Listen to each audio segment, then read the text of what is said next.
This is a Mercedes remote key, and we're gonna change the battery on it because it shows that it needs to be changed. Just go like this. Wait, which is the best angle to show you? It's a groove thing. That's how you slide it out very easily.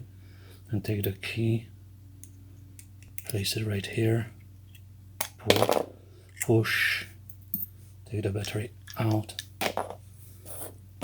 then take the new battery, put it in like that, close the lid, put the key back, and you're done.